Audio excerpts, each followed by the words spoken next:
crowd had gathered in the bar in Petrograd to listen to the speeches broadcast on the radio.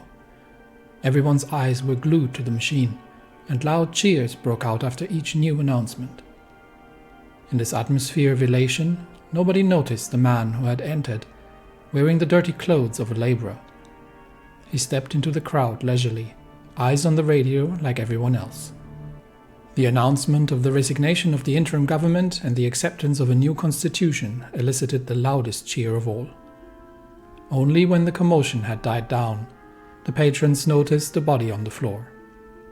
He wore the suit of a gentleman, certainly someone of status, but blood stained his vest where he had received the single fatal stab wound. By the time the police had been summoned, the man in dirty clothes had melted back into the streets. The wealthy patrons filed out of the Mariinsky Theatre, and despite their best efforts to stay clear of the gaggle of commoners celebrating in the streets, they involuntarily mingled, trying to get towards their vehicles. Some said afterwards that they might have heard a shot, but it was hard to tell in the noise of the celebrations. The screams of some bystanders quickly cleared a circle around the corpse of a man richly dressed, now laying in the debris of the gutter, his blood pooling underneath him from the gunshot wound.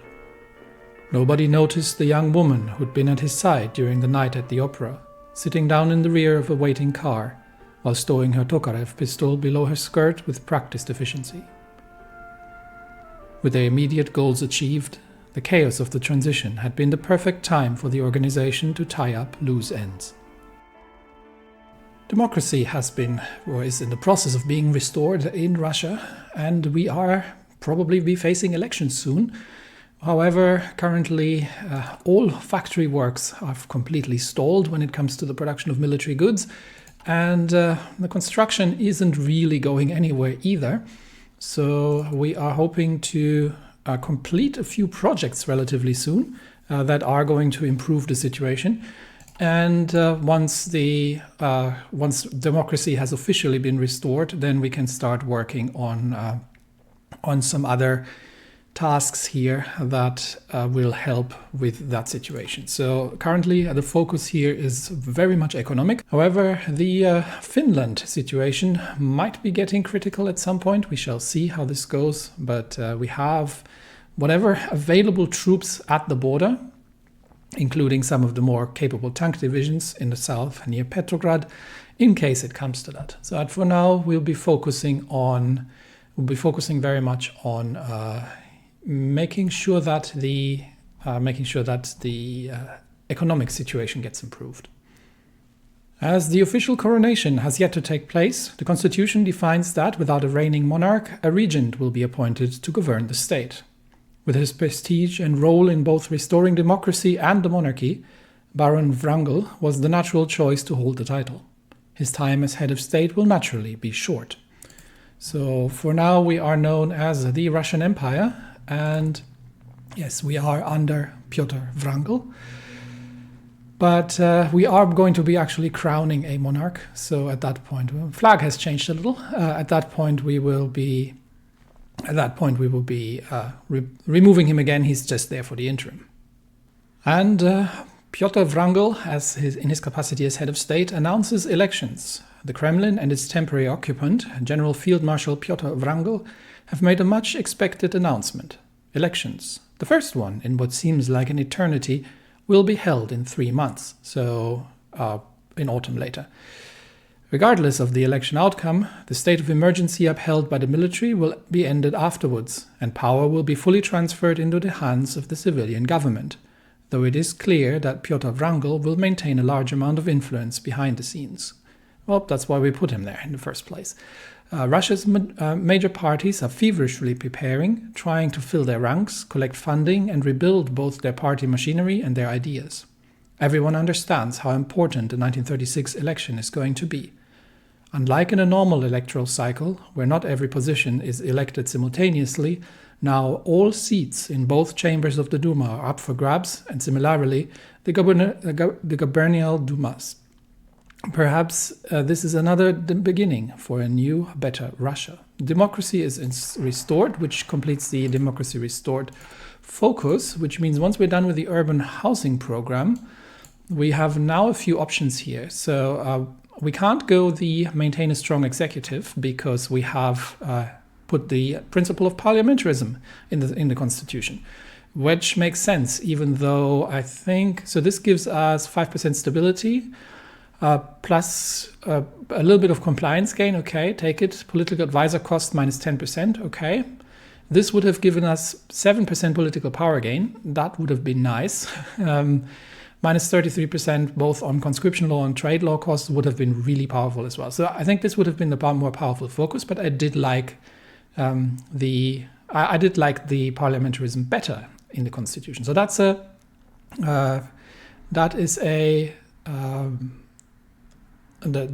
is one we could take.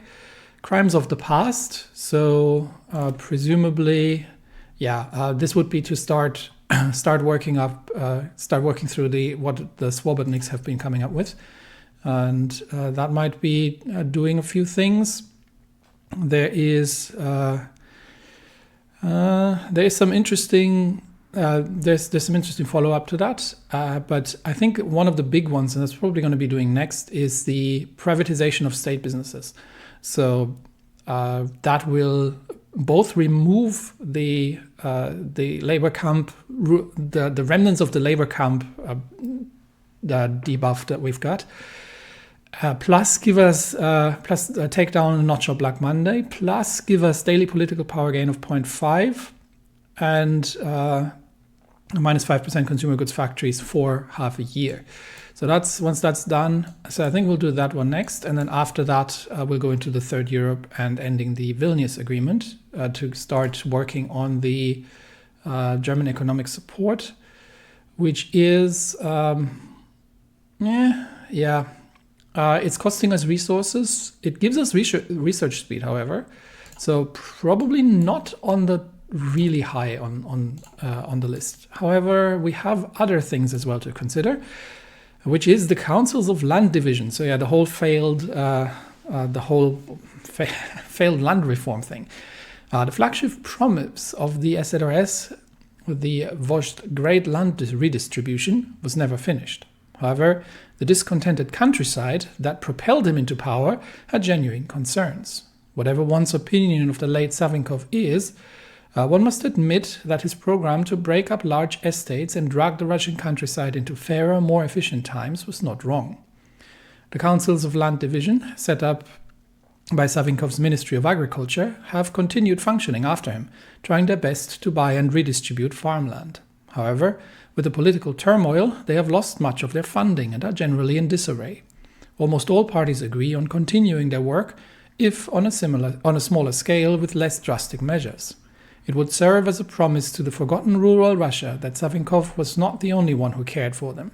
The socialist revolutionaries have been especially vocal on the matter, even demanding prioritization of the land reforms in funding. Now, we will see about the prioritization. Well, we've got two options. We can either say, screw you, lose 4% stability, and extend the land reform. I'm not entirely sure how this works, because we have the land reform sort of ongoing event, which eventually will end. And I would assume the longer it runs, the more opportunity, because I don't see any negative. I don't see anything negative coming from it. So the longer it runs, the more opportunity we have to make choices here. So the first one would add 290 days. The second one, to win the peasants' hearts and minds, which is obviously what we'll be going for, because we are trying to unify the country after all and bring everybody into more modern times, is going to cost 40 political power and increase the popularity of social liberalism, which I am okay with.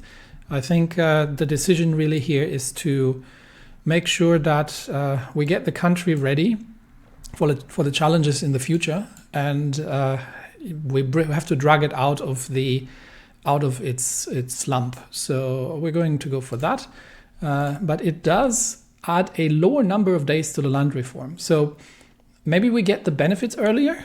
Maybe that's what it is. Anyway, so that's happening. The Constituent Assembly is still there, and we've got the election campaign in progress. So this is new. So in the first election since 1934, the ravaged representative democracy will be fixed, hundreds of delegates, and so on. So everything is being elected simultaneously. Military maintains order. So multiple different coalitions seem possible. Now, what are these? I think these are the factions. So red would be the socialists, orange would be the right SR, yellow be the cadets, and one be the monarchists. So we will see who ends up in power and what the impact of that is. But yeah, we'll get there. These cavalry troops are moving to secure the. They're just moving north to secure the supply lines. But in case of Finnish shenanigans. But yeah, stability is something we need to work on. That is really something that is very much hurting. Party Conference of the Constitutional Democratic Union, Petrograd. As former president and the man who lost to Savinkov, Vasily Maklakov opened the meeting. His opening words will sum up the most important question the nation has to answer if it wishes to avoid repeating history. What went wrong in 1934 when the tyrant Savinkov rose to power through largely legal means? Yeah, this sort of thing happens. Don't worry, that happened in other countries and in other timelines as well. There are many failures of both the cadets and SR to be identified. They had embarked on an unwise war in the Far East. They had ignored the anger of the Russian poor. They had become complacent. Some point to close relations with Germany as their main failure, as Maklakov himself admits.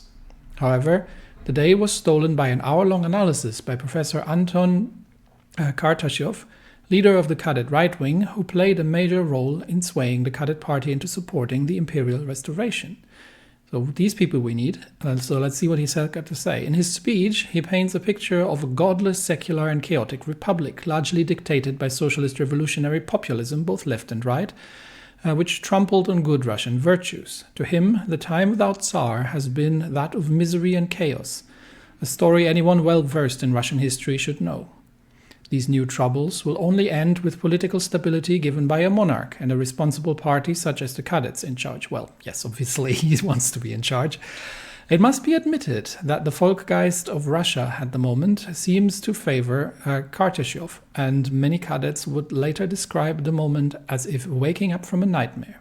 Some still defended republicanism, but they were drastically outvoted by the conference, and Kartashev was elected as the new president of the party.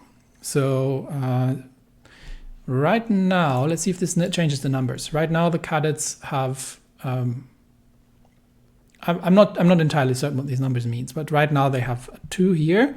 So this will say the cadets will be doing better in elections. Yes, so they got basically two buffs. And part of that came out in the Constitution because there was something that favored, I think, the higher electoral threshold, which favors the larger parties to ensure that we're not running into a splintered parliament that is becoming gridlocked. So that has helped as well. So they have, they now have the lead in the campaign. Okay, so this is interesting to see, but it doesn't seem that I have an awful lot of impact on that or an influence, but it's interesting to see where the parties are going. Now, we're obviously not going for a monarchy, like a return to the old monarchy, even though that's what Wrangel actually had in mind with the whole thing. But we're not going to go back to a Tsar who's basically just governing with the noble class and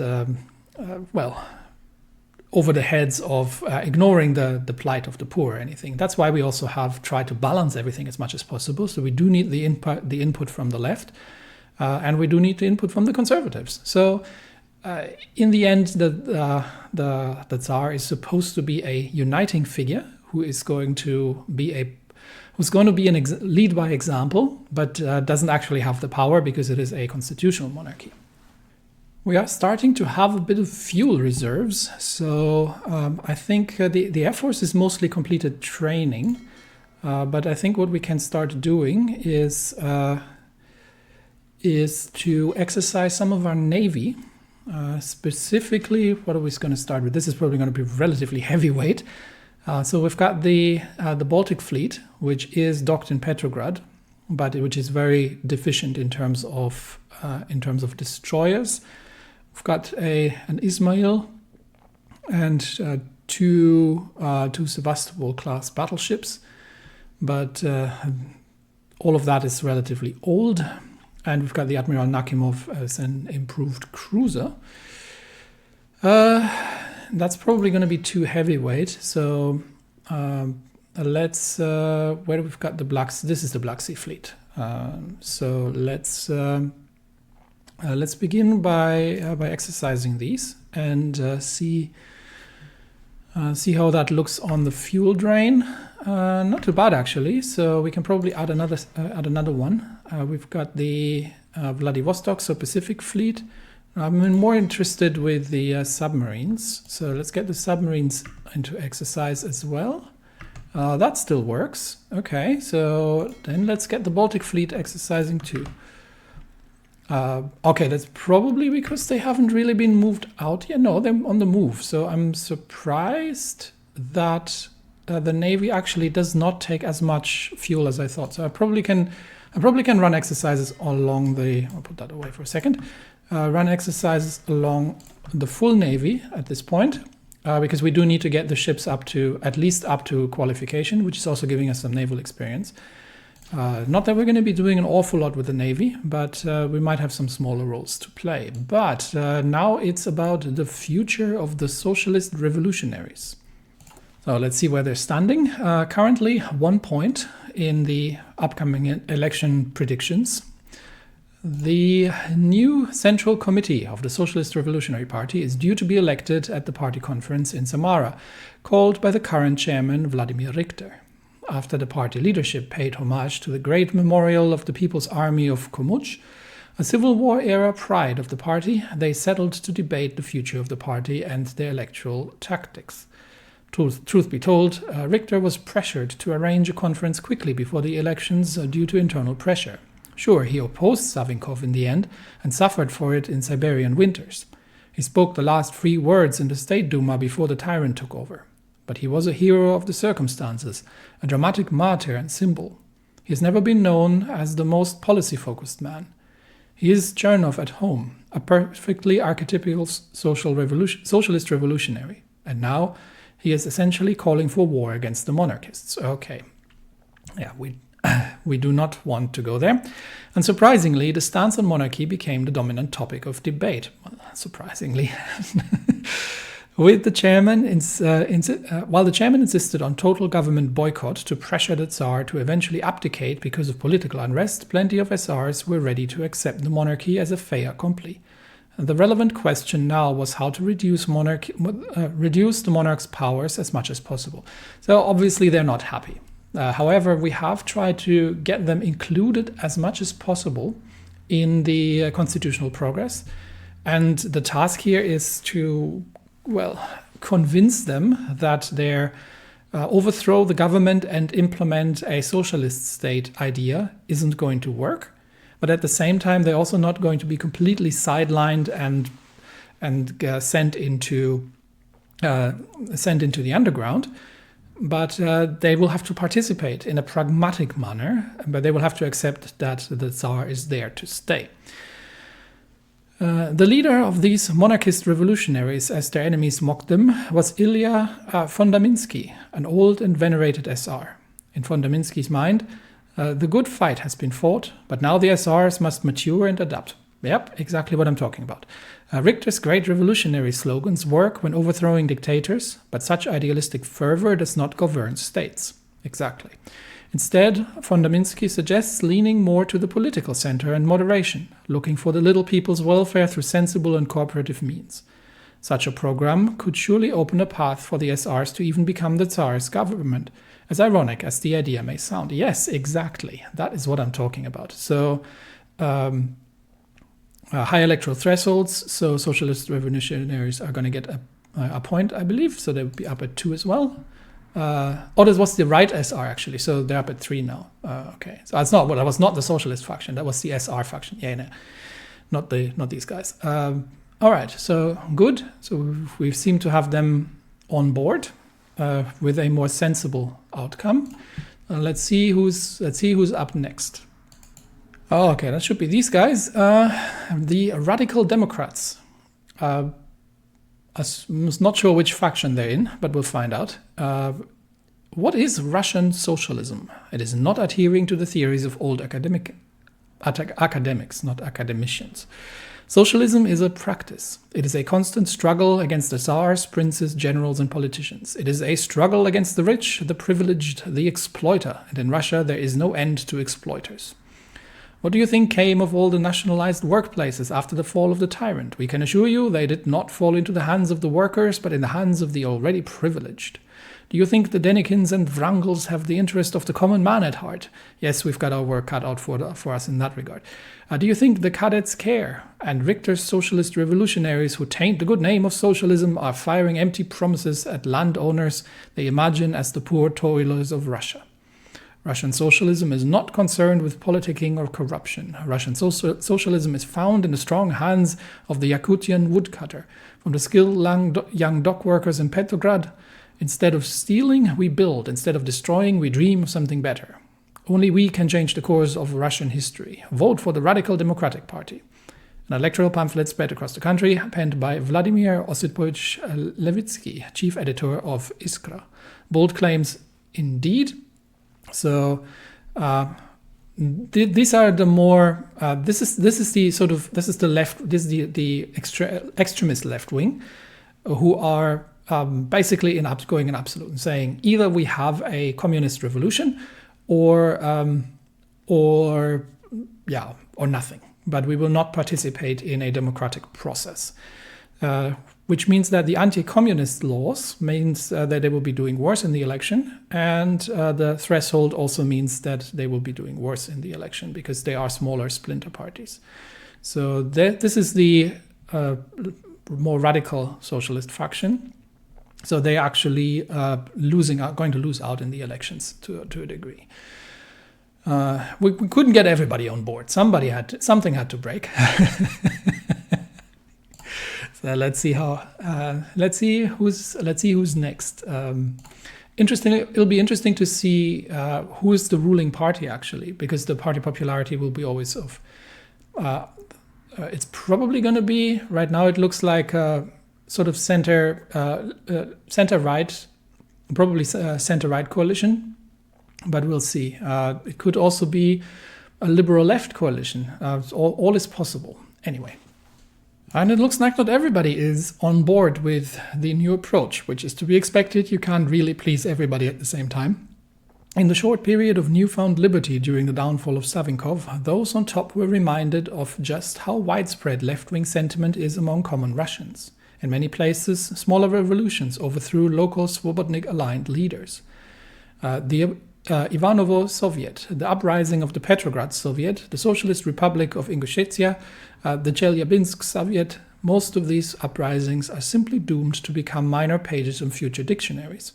Most of them stood down after the provisional government came into power, but not all. Those who did not accept the military ultimatum to abolish their improvised Red Guards were crushed militarily. T-28s rolled in the streets of the short-lived Soviets, with military police arresting and in some places summarily executing those liable for treason. Which is unfortunate, but we've tried to restrict violence as much as possible. We have two options. We can say let's get all of them. Let's get all of them executed, or we can use the courts to restrict violence.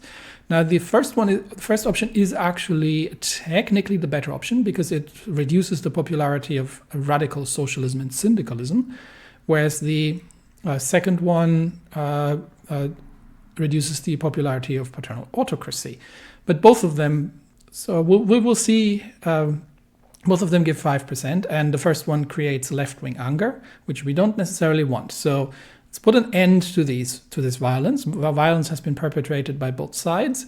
If you promise to stop creating Soviets, we promise to stop sending tanks, and we'll do this the civilized way through the legal system. So let's do that. It gives us a much-needed 5% base stability, which we really could need. But our production is still in the negative, so there is absolutely no military goods produced at the time. Urban housing program is almost done, however. And 10 more days until we get the first roadworks projects finished. And now we have what I would assume is the conservative monarchist wing, probably. Let's see.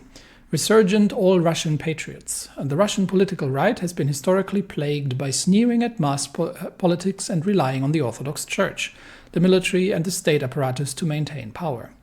Yeah, that's not going to fly anymore. This has created a paradox of a deeply conservative nation with an electorally inefficient political right. In fact, it is often joked that the most successful conservative party in Russia is the Liberal Cadet Party, which enjoys large support from the conservative middle class, largely concerned with stability and reliable governance. After Savinkov, the All-Russian Patriotic Party has filled much of the void on the right, winning back those lost to SZRS and SOR as the rightmost major party in Russian politics. The current party chairman, Alexander Golitsyn, is a moderate character, a proponent of reasonable patriotism and monarchism, who has opposed political violence and illegality at every turn. Golitsyn's leadership has often been backed by the VSZ,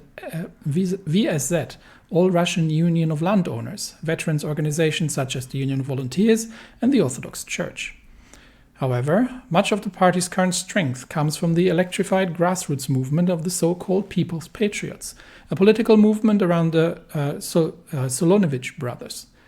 They seek to build a new Russian conservatism, one that is less aristocratic and elitist, a snub no doubt directed at Golitsyn.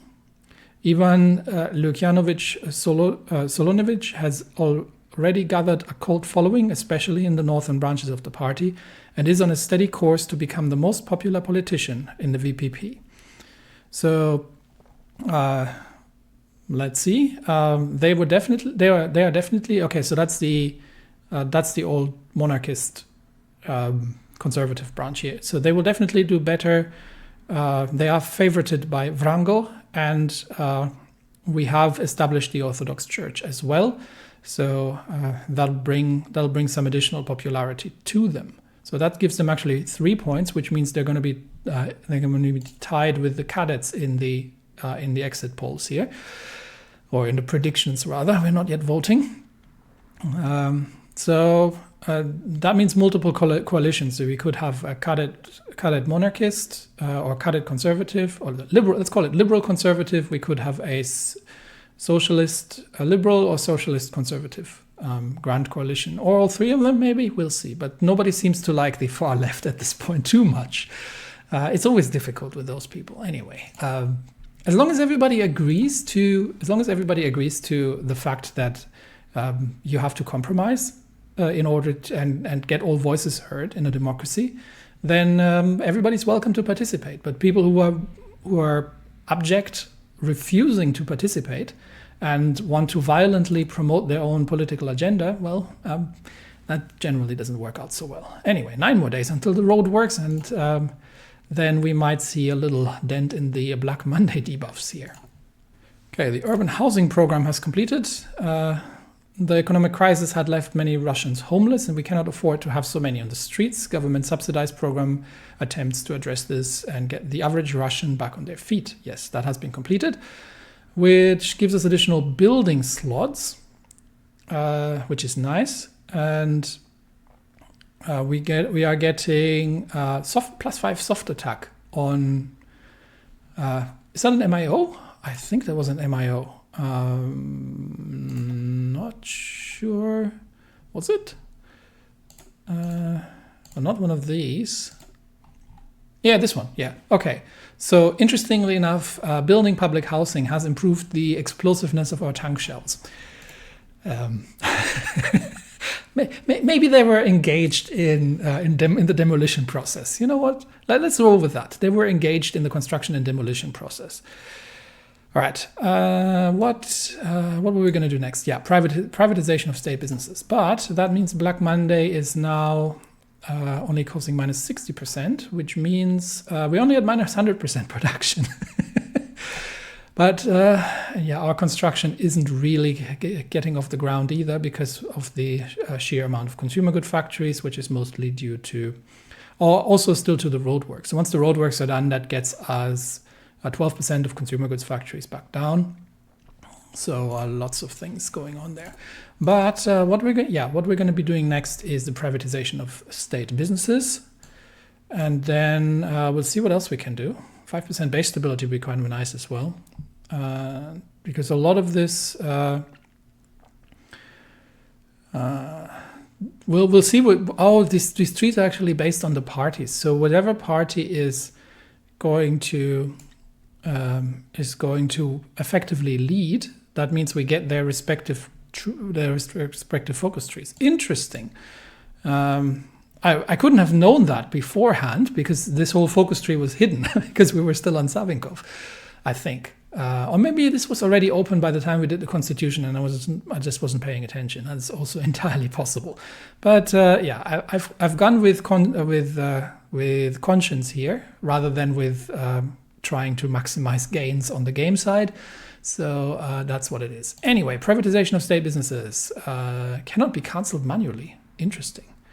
Okay, well, we'll start it. So that'll remove the forced labor remnants, which is 20% factory output. So that's another good one to do, and we should see the end of the roadworks. Okay, electoral campaigns are kicking off. The election campaigns of all major parties have begun, both seeking to revitalize their own base and attract new voters, especially those lost to the SRS years ago. The cadets are running an unsurprising campaign with major regional differences, pushing more liberal candidates in cities and more conservative ones in the countryside. That makes sense. They are being harassed from the right by the VPP, which has managed to energize many nationalist students and is at their strongest in middle-class areas. On the left, there is a complex struggle between the two socialist revolutionary parties fighting in the rural regions and the two alongside the RDP in the cities. All three have energetic grassroots campaigners touring the country. Which party has the best start? Ooh, also I basically get to choose one. Also, it does actually, okay, in that regard, we might actually take another look. So from Wrangel's perspective, patriots probably, cadets as a second, probably not socialist revolutionaries. But so I'm assuming patriots is going to be this branch here. And that is the exclusive branch, I think, is this one.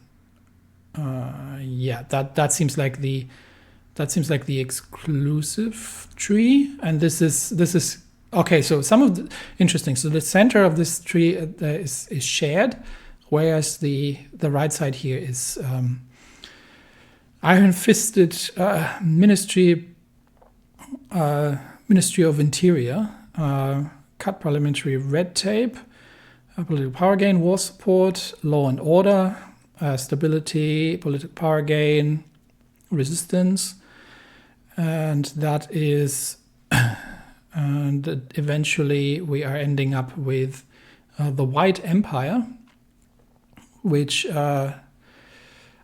gets us the iron-fisted executive, and we get attack bonuses against, interesting, we get attack bonuses against syndicalism. Interesting. So that's the far right, that's the Patriots Party. Constitutional Democratic Union, that's probably the more conservative or the more center liberal cadet direction. Market liberalism, this is party political advisor cost minus 33%. Nice. Sponsor intelligentsia, stability, research speed, 6% research speed. Okay, nice. This is okay. This is not shared actually. So this is okay. This is shared. So this can come from both directions. And then eventually state orthodoxy. We can't do protector of all faiths because we've made this, the Orthodox Church the state church. But this is the exclusive branch here. So future law, that's 10% market liberalism. Law and Russian freedoms. So that's a one-off 10% stability and reduction in others. Military spending quota, what does that do? Power projection, political power gain minus 5%. But 5% division org, 5% consumer good factories, 10% stability, 5% war support, and high command cost minus 33%. And production costs reduced for pretty much everything for a year. And this is Wrangel will get political power, guided democracy, political power gain, minus 5% war support, market liberalism, disable possibility of promising labor unions. Okay, so this seems like the more powerful one so far. To nobody's great surprise. I don't know why why that is always the case. And the Socialist Revolutionary Party, so the somewhat fractured left, or revolutionaries, which are both left and right wing and have a very mixed thing. So let's see what their exclusive stuff is. So there's a couple of things here that they share with the center. But what's their exclusive? This is shared. Okay, this is exclusive. That's stability, social liberal. So this is not extreme left, right? This is more they're sort of zoning in that's not the communist underground world revolution kind of people. It's more the traditional left, social liberal. That's stability, compliance, political power, self-defense, fighting democracy, Tsar and the socialist revolution. Okay, we have an interest. So the final state could be a sort of red monarchy. We've got winning back the peasants, labor democracy, that's political power, all Russian equality, that's if we reform things, that's reform. I don't see an awful lot that is really, okay, that's a Black Monday one. 5% resource by 5% construction, okay. And minus 10%. Okay, that's relatively strong, but that's an exclusive. Okay, so that's relatively powerful. And Economic Council, it's a few decisions. So we don't really know what's behind this too much. A few political advisors. So this seems relatively strong. And I'm kind of I think I'm going to go for the center though, because that allows us to pick up things on the trees, both from the more right wing and from the left wing part. So this goes more in line with. I mean, the election is going to be up to the people, but that goes more in line with my vision for where we're going here, and we will see. We will see if the centrist. The centrist can a central market liberal Russia. So we're breaking apart the old systems. We're working towards a capitalist democracy, and because of a lot of industry to rebuild and bring everybody along. I don't think we have. This sounds too risky, and I don't think we have the.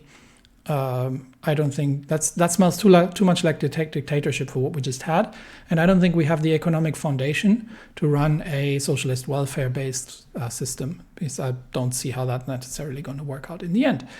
Plus, we're obviously losing the support of much of the old nobility, which we do need. So, constitutional democratic union, I think it is. So, cadets, yeah. So, cadets are currently at 4. And they're still at 4. So that hasn't made a difference. Okay. Let's see how that turns out. We're almost done with the roadworks. All right. In a bid to demonstrate the capabilities of Russian aviation, a long-haul flight crew of Valerian Shkalov, Gregory Baidukov, and Alexander Belyakov have completed their trans-Russian flight from Moscow to the mouth of the Amur River in the Far East. The pilots' faces now decorate every newspaper in Russia, but much praise has also been given to the project's mastermind, Admiral Alexander Kolchak, and the aviation engineers Sikorsky and Tupolev. Oh, these are names that you might have heard before. Despite being a thoroughbred mariner, Kolchak has emerged as one of the most energetic and lavish founders of Russian air industry, seeing in aircraft not only another tool for Russia's defense, but also for his profound interest in exploring the North Pole. Kolchak has already promised that this flight is only the beginning and that Russia's air crew can be expected along American shores by summer's end. Yeah, in a completely, before you're using your collective minds, in a completely civilian and goodwill manner. All right. Okay. Russian engineering is best in the world. Okay, sorry, I couldn't help. I'm trying to keep the cliches to a minimum. Anyway, has that given me anything? No, I was just purely informational. Let's have a very brief look while we're moving on here. A very brief look how the China situation is. Oh, it looks like the Mingan insurgency. So that is a radical left insurgency. Is taking over the north here. So the French are probably supporting that, and they're almost in Nanjing. So interesting things. And they have taken Wuhu. That's where we had these tank battles early on. Flanders has joined the Reichspakt. Okay, so it looks like the Germans are expanding their influence into Belgium here. And we'll see how Netherlands and Denmark will eventually decide. But yeah, Reichspakt is growing, unfortunately. And the French sure have their work cut out for them there. Let's see how this all plays out in the end.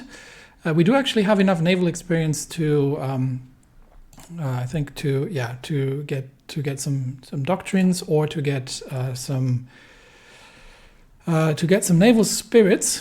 But we may as well.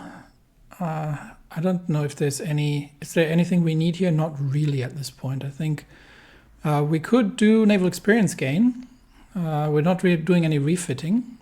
Or much research on the Navy either. So plus 15% naval experience gain, yeah, let's do it. So that's for what it's worth. We'll do that. At least can we get ahead in the doctrines a little bit. But probably going to run when it comes to naval doctrine. Probably going to run with trade interdiction, because that's probably pretty much all we can do. Or fleet in being, where we don't really have the Navy for it. And we're not going to, because simply because we have to concentrate everything we've got on land and air, because we'll be fighting here. It is no secret that despite the ban on communistic organization, communism has not gone away anywhere in Russia. Many outwardly moderate left-wing organizations, even the RDP itself, have plenty of members sympathetic to revolution. And even the moderate party leadership has recognized this, trying to balance between moderating the radicals and using them to gain political influence. Despite serious persecution under Savinkov's regime, there are a good number of these socialist organizations largely operating on a local scene that are seeking to make tactical electoral alliances with the RDP. The potential allies include organizations like the General Jewish Labor Bund in Russia, the Muslim Workers' Party of Kazan, the Yakut Union of Labor, and a large number of smaller organizations. In addition, the Party of Left Socialist Revolutionaries has many socialists on their lists and seeks to cooperate in rural regions where they are admittedly stronger than us. Workers' cooperation will prevail. That improves the outlook of the left-wing parties and will give us demonstrations against the military. Okay, not an awful lot we can do about it. They still don't really have a large, I think they're not going to have a large impact on the in the elections, but we shall see how this goes. Some road bumps are to be expected while we're trying to shape the new country, because obviously after a revolution everybody wants to get in and have their say. But we're almost done with these projects, which is going to add some infrastructure, and that hopefully has reduced the Black Monday a bit further. Yeah, we're way better now. 20% consumer goods factory is still not great. Minus 10% stability, so we're down to we're only down to minus 15%. Working on it. and minus 30% factory output, which means I think, production has restarted. Production of military goods has restarted after these months of chaos here. So that's back. We are short on infantry equipment for garrison, but it's not a problem because the resistance targets are 0, I think. Resistance targets are 0, so the resistance is actually going down here, which means despite the fact that we're probably not having 100% garrison in the Mountain Republic, 99% is good enough. Equipment ratio, we're making do with the equipment at hand, and it's really not a problem. So finally, that's restarting. We've got another week and another roadwork project, which is going to improve things. Somewhat, and then we will see what the outcome of the election is going to be, and Wrangel to step down from his temporary position. And the Anqing clique was annexed. They have capitulated, which leaves the Nanjing clique in power in the north, although I don't think they're actually occupying that territory per se. So I think they'll be losing that relatively quickly to the insurgency on the ground there. Not getting involved right now, despite the fact that we are slowly starting to actually produce equipment again, and could get involved in things. But for now, we're not getting involved anywhere. We have our own problems, and I've just looked through the German capital, decisions here. And I think some of them, so there's definitely some good, besides the just reduction of the influence level, there are some good stuff in here. Like oil, for example, which would be really, really great. We have, there were some that are, and that's an available concern. There was, this one, for example, would have a Black Monday boost as well. So it's another Black Monday boost. So that's an expensive one though. So there are a few good things we can do. I was kind of hoping to get, stability is hurting with the political power, to get off the civilian economy first, I think though. So right now, war support's at 20%. We do have a few things that make this cheaper, but we'll see. We'll see what's the most efficient way that we can go about this. The coronation. Today marks the day Kirill Kirillovich Romanov, grandson of Emperor Alexander II the Liberator, ascends to the throne of the Russian Empire. It is rather fitting for Kirill to be in this position. While he was in Petrograd in 1917, he worked with moderates to ensure the establishment of a constitutional monarchy. In the 1921 Constituent Assembly, his attempt to establish just that had fallen short. He remained away from politics for some time, though donating to monarchist and conservative causes. For a Romanov, he is rather liberal, lacking any autocratic tendencies, but remains a stern figure, one who seeks moderate solutions and will not tolerate the rise of either the far left or the far right. Long may he reign. 5% base stability, and we are adding abysmal imperial popularity. Minus 15% war support. So there goes my early mobilization. Shocking news from Russia. The monarchy has returned. In the Third All-Russian Constituent Assembly, the Duma, with the insistence of Army Chief Pyotr Wrangel, have selected to restore the monarchy, citing that it would bring the stability and order that the Republic badly needed. Kirill I has been crowned as the Emperor of all the Russias, and he promises to abide by a democratic constitution, unlike his predecessors. However, elections are to be held soon, which will no doubt determine the future direction of the reborn empire. So there he is. We have an emperor, we have a Tsar, and we are the Russian Empire under Kirill I. Which is a constitutional monarchy. We are going to have elections in October, and then we will decide that will probably decide which sort of direction the democratic Russia is going to take. But let's crack our knuckles and move on. What can we do? That's our again. No, we're not shooting this one. We did a lot to put this one in power. This is a bit of an issue because obviously now I can't do that. Not that I had the political power to do it, but never did. But that is very unfortunate. So, we are staying on civilian economy until we've got that support sorted. Abysmal imperial popularity. Is there a decision to deal with that? It might go away after the elections. We will see. But right now, I don't see anything. This is just your regular party popularity, and we're paternal autocratic. Currently, it's the Russian army until we've got the election done. So we'll see what the party popularity is after that. But yeah, 5% war support is not helping. Let's see if there's anything. Here. Abysmal. Okay. So so there are.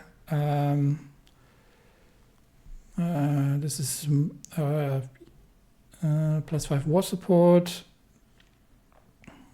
+5. Okay, yeah. So this will, depending on which way we're going, this is interestingly the right wings doesn't seem to have anything on that, because that's the constitutional. That's a constitutional exclusive, so center exclusive. So the right wing, interesting. The right wing doesn't actually have that until way down here, whereas these are more readily available. So especially on the central. So if we can get that to happen, then we can do this relatively quickly. And so that'll be a really good one. So let's see if this happens or not. Yeah, we have to wait for the elections to happen. So until then, not an awful lot's going to go on. Other than us, very slow, and we're starting to produce things again and to construct things. Construction speed I still need to get rid of that spirit. That one. So that we're working on as quickly as we can. What do we know about what's our intel on the German Empire? Civilian intel, not great. They've got 100 to 136 factories. Sheesh. We're at 51, 68. So yeah, they've probably got about double the economy that we do. So we definitely need to make something happen there. Unrest in Mongolia. Much like Tibet, news from the Mongolian capital, Urga, is sparse. For many years, the status quo of the nation has been the leadership of the Russian Baron Roman Ungen Sternberg. However, recently news has come out that after a revolt in the west of the nation, the revolutionary Mongol Ardin Nam overthrew Ungen Sternberg while his army fought in the west. In a press release to the few media groups in Urga, the first 7 of MAN, I'm not going to try and pronounce that, proclaimed Mongolia's People's Revolution, stating that the modern Mongolia can no longer suffer the tyranny of aristocrats and regents. They proclaimed a final continuation of the last 2 revolutions. Okay, so Mongolia has been kicking out their remnants of the has gone social democratic and has kicked out the remnants of the sort of Russian nobility that's been running things over there. Not sure we need to intervene in any way. I don't think there's anything that we want in Mongolia. Let's have a quick look. No. There'll be a resounding no, that we don't really need anything there. So we'll see how that goes. Anyway. And inevitably, the radical extreme left is causing up trouble again. Who elected Pyotr Wrangel? No, you don't understand. Of course, if it was a radical revolutionary Soviet council that had taken the power after the overthrow of Savinkov as they tried, and then if anybody had asked it, who elected you, you would have been full of indignation. Well, anyone, ask the signs carried by the protesters who have gathered in the Red Square of Moscow. One of the most visible leaders of the protests has been Valentin Fyodorovich Bulgakov, a Christian anarchist and Tolstoyan pacifist. Okay, can live with that. Pacifism, I don't mind. The march against the military has drawn all manners of people around the anarchists, including more socialist anarchists from the Society of Kropotkin, and even some more average socialists. The main demands of the protesters are to free the political prisoners that the army arrested during the state of emergency, ending the state of emergency, and an end to army interference in politics. On a broader scale, it is a protest against the constantly escalating world situation and jingoistic rhetoric that many in the Russian officer corps have adopted. Some are flying red flags and demanding international peace between all nations, but at least they sang hymns instead of the international. We do need to deal with German influence. And as much as Russia is a democracy, we have also promised the people to restore Russia to her former greatness and regain lands that were legitimately part of it. So current political considerations are purely coincidental and not intended. So yes, you can demonstrate for peace, and that is absolutely your democratic right. But at the same time, there's also you can't have it all your way. So let's see what our options are. We can either disperse them, which is going to get us anger and cost us 2% stability, or we can let them protest, which costs us 4% stability and war support. That is, oof. So that is painful. Generally, I would say, from the way that we want to run this country, we should let them protest because they are peaceful. Well, they are not they're not violent. So we're going to get increased left-wing anger after the election if we go this route, or we lose war support and more stability on the thing. That is a relatively painful decision here, but they haven't done anything. They've only been voicing their opinion. So I don't see that we should violently disperse them. That is the route that leads to dictatorship and disenfranchisement. So we'll do that. Yes, that is painful. Yes, that costs us more base stability. But in the end, we are trying to build a democratic Russia, and we have to begin respecting democratic rights here. Then we have the Siamese Civil War. So outwardly successful, this revolution has seen its popularity plummet, taking advantage of a plan to overhaul the nation's economic system. A Red Scare was whipped up. Chief of Army declared loyalty to Parliament. Prince organized armed mutiny in the northern reaches, and the whole thing is kicking off. I'm not necessarily. We could start getting involved just for the army experience. Honestly, the question would be on which side.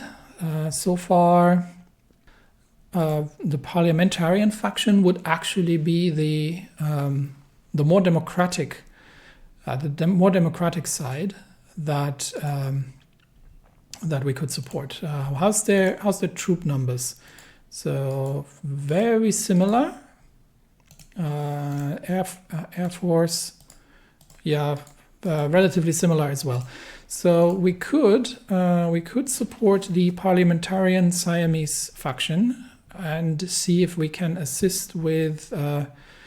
We can assist in the fight here, and probably get in their good graces for a potential conflict with the Germans, because having that to break the German East Asian resources would be a very interesting part in a future operation. So yeah, I think we are going to send, despite the fact that they are not the monarchy. We're not saying that everybody has to. We are a democracy primarily. We just happen to have a monarch. So let's designate once again a few divisions. Where did I put the special forces? There we go. These are still they're still short of infantry equipment actually. So we'll probably send one mountain division. What's the terrain over there? Terrain. It's relatively open. We could send the tanks over. There's not an awful lot mountainous here. How's supply? Supplies potentially, at least in the central plains, is available. So let's see if, maybe we'll send the armored divisions over. How is their material? Yeah, they're a bit short. I do have 2 more armored divisions. They have more older equipment, but at least they're fully equipped at this point. So how many can we send actually? Send volunteers, 2 divisions. Yeah, I think we still can't get any air in, but we'll try regardless. So we've got a temporary 8 army, and we will once again assign. Who are we going to assign? I had somebody. Okay, he's a monarchist. I still don't know if they do actually have if the allegiance is having anything to do with them, and if any of them actually will get purged. We do have Vasilevsky, who is an armor officer, but he is Republican, so his loyalties might be questionable. In that case, we might just actually send Shatilov back in again. He is only a cavalry leader, but we'll send him, and we will send these. We will send volunteers, the 8th Army, and including air volunteers under Shatilov. Send them, okay, and. That is parliamentary Siam with a lower volunteer force. Good. Meanwhile, socialists are mobilizing. What does that entail? Okay, you are allowed to join the democratic process, but you have to behave yourself. The deck has always been stacked against socialists in post-Civil War Russia. Regardless, the socialist field organization has always been very vibrant, based around the red islands of industry dotted across Russia, and extending far into the rural regions in the forms of sawmills and mines. The labor organizations have started very active electoral support campaigns, spreading leaflets and holding rallies. Both the Radical Democrats and the left Socialist Revolutionaries are cooperating against the bourgeois parties in many regions and have become far more emboldened than in the past. Many of the organizers can proudly claim to have stood up to Savinkov and are riding on the still existing discontent towards the establishment parties. In some cases, the situation has become heated. In Petrograd, young men from the People's Monarchists have been destroying socialist posters. A radical veterans organization in Voronezh broke up an SR rally. A union meeting house in Ivanovo was burned. The police are generally keeping order, but the mood remains tense. So we can do 2 things. We can suppress the campaigning, or we can maintain peace. And like I said, as long as they behave themselves, and yes, the violence even against radical socialists, as long as they're just using their democratic voice, violence is not going to be tolerated. So we'll be maintaining peace. We'll not be suppressing the campaign. Costs me more political power, but if we're trying to build a stable democracy, then these sort of sacrifices will have to be made. And yet another decision. Election campaigning still going on for 60 days. Major donors. One criticism that the SRS loved to point out was how often the establishment parties, the cadets in particular, enjoy sizable electoral funding from the business elites. Well, they are the liberal business party. Of course they get electoral funding from them. With their wealth to be spent on political campaigns, it is no surprise that the cadets could maintain a larger share of the Duma seats than they should have, at least according to their critics. Look, money isn't everything, and there are political interests as long as they're making their voice heard, in the same way that the left-wing workers' parties are campaigning on the ground and making their voice heard that way. The businesses are using their financial power to support the cadets and making their voice heard that way. I don't necessarily see anything wrong with that. However, very few outside the left truly protested because all of them have their own financial backers, exactly. Putting a temporary limit on this spending might reduce tensions and make the whole election seem fairer, especially to the left. I agree, and in this case I agree. it is a free country, and political organizations have different impacts, right? So the radical left is agitating in the countryside, and rightfully so. They can get the farmers, the workers, and the laborers behind them, because that is their core electorate. That is their core support group, and the market liberals will get the businesses behind them, which give them campaign funding, because that is their core support group. And in the end, the votes will be counting, and you can't say, oh, that man is rich, and so he shouldn't be allowed to campaign, whereas I have this million of men who are poor, and they have 1 million times the vote of that rich man, but he should still not be allowed to campaign simply because he is wealthy. So no, it's a free country, 25 political power, and the cadets will do better in the election. So that actually buffs the cadets into 5, which goes to the central direction that I wanted to have. And more things they have really left us a mess here, more things to deal with. We are left with many massive state-owned and managed industrial conglomerates, which have turned out to be rotten. They only functioned because the government could regulate prices and wages arbitrarily and thus hide any inefficiencies. After furious debates in the Duma about the fate of these state companies, 2 main proposals have been drafted. The most moderate proposal is that Pavel Burishkin, longtime businessman and politician, whose privatization plan seeks to maintain the integrity of these state companies, but would simply put them in private hands and maintain their contracts with the state. This would ensure that critical industries are not disturbed. An entirely opposite opinion comes from the top economist of the SRs, Nikolai Kondratyev, who has drafted a plan that would split the non-essential companies into small portions, which would be privatized with preference towards founding new small companies instead of giving the rich even more. Very interesting historical parallels there in the sort of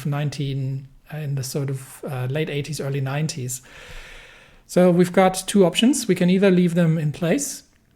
This will give us 80 political power, and market liberals and social conservatives improve, or 5% base stability, oh heck yeah, and social liberal and social democracy improvement. Still get 30 political power, but I'm gonna take the 5% base stability over 50 political power any day. And I don't think it's a particularly radical plan, because what's happening here is basically it's an industry grab, right? So it's a cash grab. Large, powerful oligarchs take over formerly state-owned industries to enrich themselves. So I agree here with the more radical plan to privatize smaller companies and to create competition rather than to effectively hand big state-owned companies with secure contracts to rich investors where they can make more money and gain more influence. So fairer capitalism it is. Okay, brings our political power back up a little bit. So what do we need to do here? We received a generous donation from like-minded businessmen during the electoral campaign. They expect to be compensated. So privatization of state business is what we're working on. So once that's done,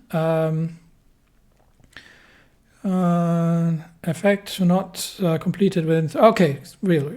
So that's literally that's what we were doing anyway. So we were privatizing the state businesses. This is something we did anyway. So that's all good. So that's going to work out. All right. It's been running for a while. We've still got volunteers in transfer until 20th of August, and then we will be joining the fray at the side of the Republican rebels here, and we will see what we can make happen in Siam, and if we can support the democratic liberation of Siam, and potentially work for a state that is that might be on our side against, say, the German East Asian theater at some point. But many things are still going on in Moscow. We're definitely going to have to start working on the economic influence. We have no war support, so we can't change the economic laws, and lots of stuff to get rid of. But we are slowly starting to get out of the doldrums here, and we have some catching up to do with Germany's industry, because that is going to be rather essential that we are building that up as quickly as possible. So a lot of the effort for the foreseeable future, probably at least until 1938, is going to be on economic research and on getting things done on the economic front, and lifting everybody out of poverty and industrializing Russia for a potential future conflict with the Reichspakt.